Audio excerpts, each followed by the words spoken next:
देखिए ये तो होना ही था और इसमें हमको नहीं लगता कि किसी को भी, जो भी बिहार की राजनीति को समझता है, हमको नहीं लगता कि किसी को भी इसमें आश्चर्य हुआ होगा।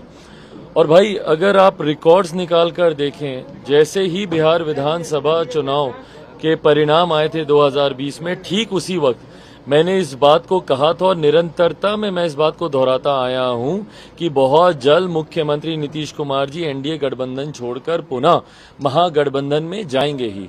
और ये बात देखिए, किसी भी नेता के भविष्य की कार्यशैली को जानना होना तो उसके इतिहास को टटोल कर देखिए, आपको पता चल जाएगा भविष्य में वो क्या कदम उठाने वाला है।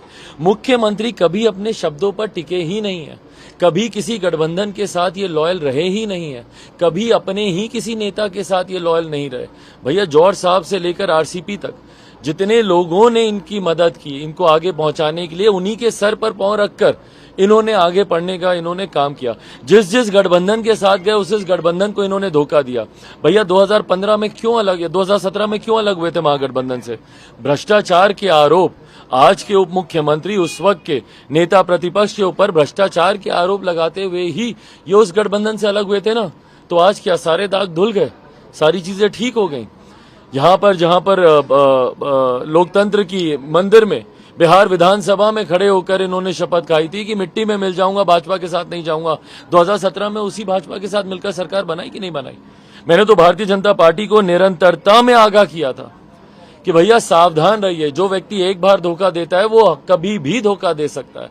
और मुख्यमंत्री जी का तो धोखा देने का इतिहास ही रहा है। और ये धोखा ना सिर्फ मुख्यमंत्री जी ने अपने घटक दलों को दिया है, बल्कि बिहार की जनता को दिया है। भैया जनादेश का अपमान कर रहे हैं मुख्यमंत्री जी निरंतरता में। 2015 का जनादेश था महागठबंधन के लिए, तो सरकार बनाई इन्होंने एनडीए के साथ। ये जनादेश था एनडीए के लिए, तो सरकार चला रहे हैं अब ये महागठबंधन के साथ। और जब जब इन्होंने ये जनादेश का अपमान करेंगे तब तक इसका खामियाजा इनको भुगतना पड़ेगा। चिराग मॉडल क्या था भैया? जनादेश के अपमान का प्रतीक था चिराग मॉडल। 2015 में आपने जनादेश का अपमान किया, 2020 के चुनाव में बिहार की जनता ने आपको आधे से ज्यादा कम सीटों पर तीसरे नंबर की पार्टी बना दिया। अभी आपने जनादेश का अपमान किया है 2020 के, अगले चुनाव में देखिएगा मुख्यमंत्री शून्य पर आउट होंगे, खाता तक मुख्यमंत्री जी नहीं खोल पाएंगे। और ये जो इन्होंने नई सरकार बनाई है, क्या ये बिहार के विकास के लिए किया? भाई किसी बिहारी से पूछिए ना, क्यों ये पलटे हैं, क्यों ये इन्होंने पाला बदला है? क्या ये बिहार के विकास के लिए बदला गया है? क्या इसलिए बदला गया है कि भैया एनडीए में विकास के कार्यों को गति नहीं मिल रही थी, अब महागठबंधन में जाकर विकास के कार्यों को गति मिलेगी, इस सोच के साथ बदला गया? क्या महागठबंधन के साथ जाकर लालू जी के पास कोई ऐसा सुझाव है जिससे सुखाड़ की समस्या का हल हो जाएगा?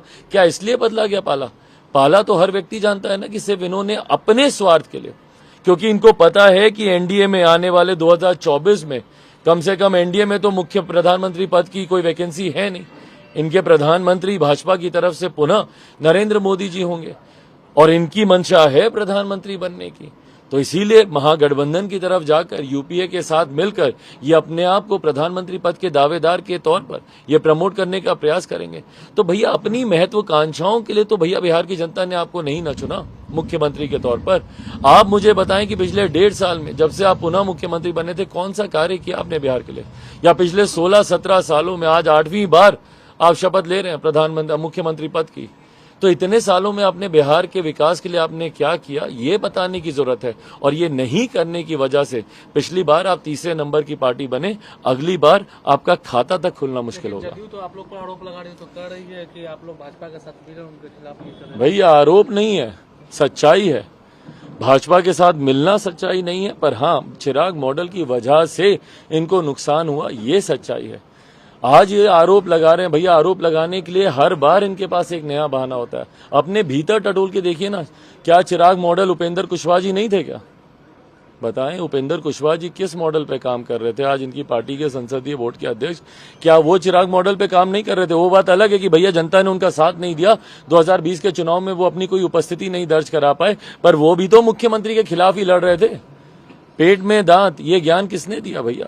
तो ये तमाम बातें जो उनकी पार्टी में जो विनाश के मॉडल बैठे हुए हैं, जो एक एक करके उनकी पार्टी को समाप्त करने का काम कर रहे हैं, इन लोगों से मुख्यमंत्री को सावधान रहने की जरूरत है।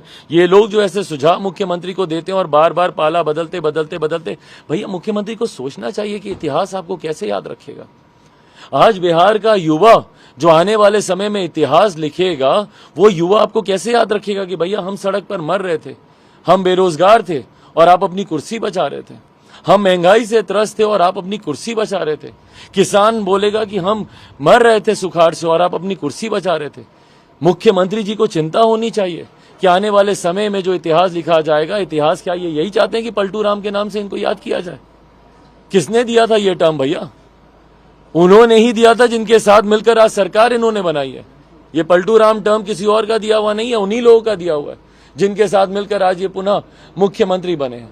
तो मुख्यमंत्री जी को चिंता होनी चाहिए कि उनके आसपास के जितने भी लोग उनको सुझाव दे रहे हैं, वो उनको और बुरे हालातों में लेके जाने वाला सुझाव दे रहे हैं। 2024 के बाद शायद ही कोई उनका नाम लेने वाला भी बचेगा, जिस तरीके से बार बार वो पाला बदल कर अपना खुद का वो विनाश कर रहे हैं।